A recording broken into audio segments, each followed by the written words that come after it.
mysterious parasitic worm virus has spread across multiple regions of the world, which is transmitted through blood and bodily fluids, and once exposed, a person is overtaken with frightening speed. The story narrows in on a teenage girl named Emma. She calls her best friend Gracie, who says she isn't feeling well. Her mother has just returned from a trip and is now coughing up blood. She then shows Emma a disturbing viral video of an elevator attack in China, where a man vomited blood onto a woman. Both girls are unsettled but quickly dismiss it, believing it's too far away to matter. The following morning, while students sit through a classroom presentation, Gracie suddenly begins coughing violently before spewing blood. She bolts from the room and Emma chases after her. When Emma finds her convulsing on the ground, she desperately screams for help. A man rushes over but is instantly sprayed in the face as Gracie vomits blood again. Emma is taken in by the school's medical team for testing, and fortunately, her results come back negative. Not long after, the school is shut down without warning and authorities declare a full lockdown, ordering families to remain home and avoid any contact with others. Once home, Emma's father calls her, saying that he is stuck on the other side of the quarantine zone and can't return home. Emma is deeply worried, but her sister Stacy almost seems relieved. With her father gone, she feels free to do as she pleases. That evening, television broadcasts confirm the situation has escalated further. Military forces have stepped in and nationwide emergency protocols are being enforced. Later that night, Emma hears noises outside. She peers through the window and sees a shadow walking across the yard. She panics at first, but then realizes it is CJ, Stacy's boyfriend. The next morning, soldiers deliver a supply box to the family's doorstep.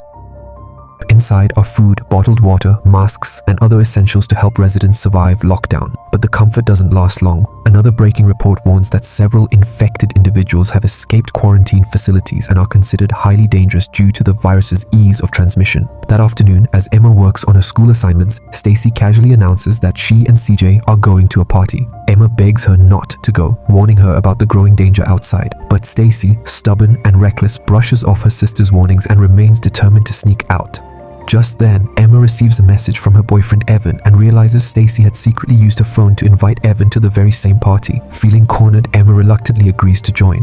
When the sisters arrive, Emma immediately feels uneasy. The party is in full swing, music pounding, people laughing, drinks being poured, yet no one seems the least bit concerned about the outbreak outside. Emma eventually finds Evan and the two spend time together. Evan suggests they head upstairs to talk in private. They find a quiet room, but their conversation is cut short by angry shouting nearby.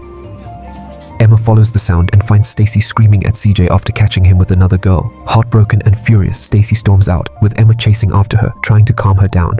Neither of them notices that in the chaos, one of the infected escapees from the news has infiltrated the party. Moments later, the infected man attacks guests, spewing blood into their faces. Emma and Stacy duck into a side room, trembling with fear. When Emma peeks outside, she sees guests being violently attacked, infected ones vomiting blood directly into others' faces, each new victim turning almost instantly. As the noise subsides briefly, the sisters try to sneak away, but just as they move, an infected person lunges at Emma. He nearly spits blood onto her, but Stacy throws herself into the fight and knocks him back. In doing so, she gets splattered across her own face. Emma watches in horror as a tiny worm wriggles into Stacy's eye. Just then, Evan appears, knocking the attacker unconscious and giving them a chance to run. The three race back to Emma's house. Stacy immediately locks herself in the bathroom, desperately trying to wash her face clean, praying the parasite hasn't taken hold. Meanwhile, Emma scrolls through social media. Every platform is flooded with panic, rumors, conspiracy theories, and horrifying videos about the worm flu, which is now officially recognized as a global pandemic. The next morning, health officials arrive to conduct door-to-door medical checks. Stacy shows no visible symptoms yet, and Emma's tests also come back clear, allowing them to pass inspection. But later, Stacy starts to feel an unsettling change inside her body. As night falls, Emma notices red flares launching into the sky from various points across the neighborhood. Each flare signals the presence of an infected nearby, calling military patrols for extraction. The sisters decide their home is no longer safe and decide they must leave. They slip into the streets under cover of darkness, but are soon stopped at a military checkpoint. Armed soldiers block the road, refusing to let anyone pass. When a car ahead tries to push through, the soldiers open fire and destroy it instantly. Shocked, Emma and Stacy retreat, realizing escape is impossible. Back home, Stacy's condition worsens. She feels the parasite moving under her skin, tries clawing at her neck to force it out, but the pain is unbearable. That evening over dinner, a sudden knock comes at the door. At first, they freeze, uncertain whether to answer, until a familiar voice calls out, "It's Evan." He rushes inside and explains that his father has been infected and is chasing him. Emma cautiously peers out the window, only to recoil as Evan's father suddenly appears right outside. Seconds later, the man smashes through the glass and enters. The teens stay quiet, knowing infected hosts have heightened senses. But as the parasite writhes out of the man's ears, searching for movement, he lunges toward Emma. At the last second, Stacy raises a pistol and shoots him in the head. But moments later, Stacy collapses into convulsions. The parasite inside her has begun to take full control. Emma and Evan drag her into a separate room and lock the door to protect themselves. Evan insists they need to alert the military. If Stacy is found, the soldiers might execute all of them. But Emma is determined to save her sister and won't let her be taken. To prevent suspicion, Emma paints a symbol on the front of the house to make it look abandoned, hoping this deception will convince the military to pass them by. That night, Emma couldn't bring herself to sleep. Memories of her father surfaced, how he had once explained that some parasites could be forced out of the body if their air supply was cut off. They would suffocate and in desperation crawl toward the surface in search of oxygen. Before she could attempt the risky procedure, Emma and Evan decided to leave briefly to search for a phone signal. During their absence, CJ, Stacy's boyfriend, unaware of the dire situation, arrived at the house. Hearing his voice, Stacy pleaded with him to unlock the door she'd been locked behind. But as soon as he stepped close, the parasite's influence surged through Stacy. She lost control, lunged at CJ, and brutally killed him. Emma and Evan returned moments later only to be confronted with CJ's corpse. Horrified, Stacy confessed that it hadn't been her, but the parasite acting through her. Emma prepared a sedative mixture from household supplies and slipped it into Stacy's food, hoping it would keep her unconscious long enough to attempt the extraction.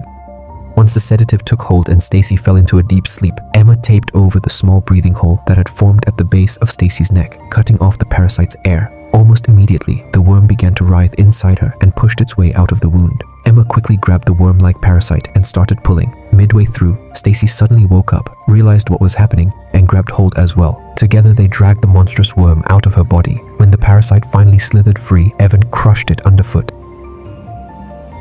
Stacy, trembling but alive, believed she was finally cured, and for the first time, she felt hope. But that night, Emma woke up from a nightmare and realized Stacy was gone. Emma and Evan rushed into the streets to track her down, and their search led them to a nearby house. Inside, they found bodies scattered across the floors, victims of the parasite. As they explored further, they realized this place had become a gathering point, a nest for the infected.